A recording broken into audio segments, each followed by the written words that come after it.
Madam ಅದೇ police ಮೇಲೆ ಹಲ್ಲೆ ಆಗಿರೋ ವಿಚಾರ ಏನಾಯ್ತು?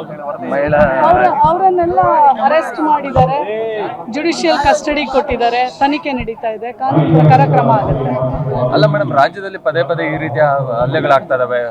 ಶಿಡ್ಲಘಟ್ಟ ಆಯ್ತು, ಮತ್ತೆ ದಾವಣಗೆರೆ ಸಿಪಿಐ ಮೇಲೆ ಹಲ್ಲೆ ಆಗ್ತಿದೆ ಅಂತ ಅಂದ್ರೆ ಅಲ್ಲ ಕರೆಕ್ಟ್ ಅಲ್ಲ ಕರೆಕ್ಟ್ ಮಾಡ್ತಾ ಇರೋರು ಯಾರು? ಜನಪ್ರತಿನಿಧಿಗಳು. ಹಾಗಂತಲ್ಲ, ಎಲ್ಲರೂ ಮಾಡ್ತಾರೆ, ಬಟ್ ಯಾರಿಗೂ ಕಾನೂನು ಪ್ರಕಾರ ಕ್ರಮ ಆಗುತ್ತೆ. ಕಾನೂನು ಮುಂದೆ ಯಾರು ದೊಡ್ಡವರಲ್ಲ. ಕಾನೂನು ಮುಂದೆ ಕಾಂಗ್ರೆಸ್ಸು, BJP, JDS ದೊಡ್ಡವರು ಚಿಕ್ಕವರು ಏನೂ ಬರೋದಿಲ್ಲ. ಹಾಗಿದ್ರೆ ನೀವು ಹಿಂದೆದನ್ನೆಲ್ಲ ನೋಡಬೇಕು, ಎಂತೆಂಥ ದೊಡ್ಡವರು ಎಲ್ಲೆಲ್ಲಿದ್ದಾರೆ ಅನ್ನೋದು ನಿಮಗೆ ಗೊತ್ತಿದೆ. ಸೊ ಅದ್ರ ಬಗ್ಗೆ ನಾನು ಹೇಳೋದು ಬೇಡ. ಕಾನೂನು ಮುಂದೆ ಕ್ರಮ ಆಗುತ್ತೆ. CPI ಅವ್ರ ಮೇಲೆ ಕೈ ಮಾಡಿದವರು ಆಲ್ರೆಡಿ ಕಸ್ಟಡಿಯಲ್ಲಿದ್ದಾರೆ, ತನಿಖೆ ಆಗುತ್ತೆ, ಶಿಕ್ಷೆನೂ ಆಗುತ್ತೆ.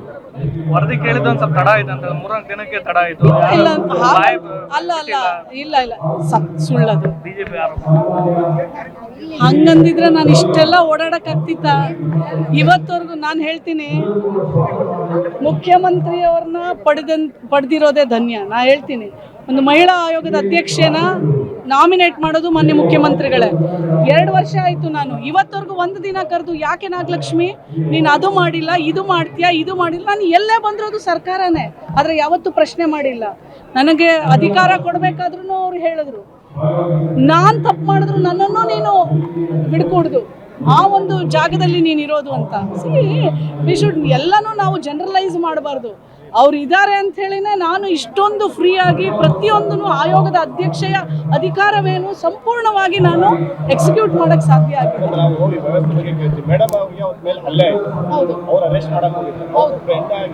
ಕರೆಕ್ಟು. ಹೌದು.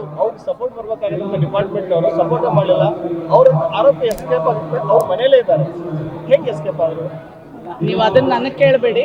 ಬಟ್ ಎಸ್ ಪಿ ಅವರು ವರಿಷ್ಠ ಅಧಿಕಾರಿ, ಪೊಲೀಸ್ ವರಿಷ್ಠ ಅಧಿಕಾರಿ, ಸಂಪೂರ್ಣವಾಗಿ ಅವರನ್ನ ಇಮಿಡಿಯೇಟ್ಲಿ ಎಳ್ಕೊಂಡು ಬಂದು ಅರೆಸ್ಟ್ ಮಾಡಿದ್ದಾರೆ. ಅಷ್ಟು ಮಾತ್ರ ಹೇಳಬಲ್ಲೆ, ಮಿಕ್ಕಿ ಇಲ್ಲ.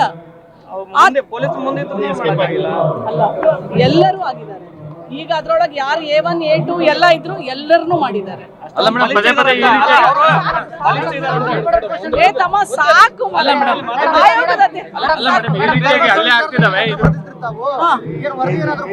ಬರುತ್ತೆ, ಕೋರ್ಟಿನ ತೀರ್ಮಾನ ಇದೆ, ಅದನ್ನ ಮುಗಿಸ್ಕೊಂಡು ನನಗೆ ಕಳಿಸ್ಕೊಡ್ತಾರೆ, ತನಿಖೆ ಪ್ರಾರಂಭ ಆಗುತ್ತೆ.